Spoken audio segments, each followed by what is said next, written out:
الخشاف من الحاجات الاساسيه اول يوم رمضان، وانا بعمله حلو قوي. هنحتاج تين مجفف ومشمشيه وقراصيه وبلح، وكمان ربع لفه قمر الدين مقطعاه مربعات صغيره كده عشان تدوب بسرعه، ومعلقتين 3 من الزبيب. انا بحب استخدم الزبيب الذهبي، ومعايا معلقه كبيره من جوز الهند. ممكن تستغنوا عنه لو مش بتحبوه، بس هو بيدي طعم حلو قوي.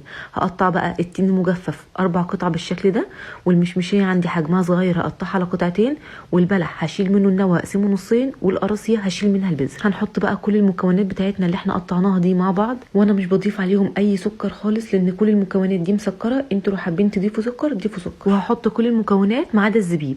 هنزل عليهم بقى ميه سخنه لحد ما تغطيه او اكتر. انا بحب ازود الميه عشان بحب الميه بتاعته جدا. هحط حوالي لتر من الميه، والزبيب هحط عليه ميه سخنه واسيبه لوحده عشان ما يتخمرش مع البلح ويكون فيه شويه حرمانيه. هنسيبهم بقى 3 4 ساعات، وبعد كده هناخد الزبيب بعد ما تنقع في الميه هضيفه عليهم واقلبه. شوفوا بقى اللون والجمال، القمر الدين داب في الميه خالص. وشوفوا المكونات بقى بتاعتنا كلها اخدت من طعم بعض وريحته كانت خطيره. هقدمه بقى في كاسات بالشكل ده، وصبوا بقى الميه بتاعته. ممكن كمان تضيفوا مكسرات لو حابين في الاخر كده، بس انا بصراحه مش بضيف كده، احلى بكتير. وشوفوا الجمال ده بقى، انا عايزاكم تجربوه بطريقتي، مش هتبطلوا تعملوه بالطريقه دي، خطير بجد يا جماعه. وكل سنه وانتم طيبين.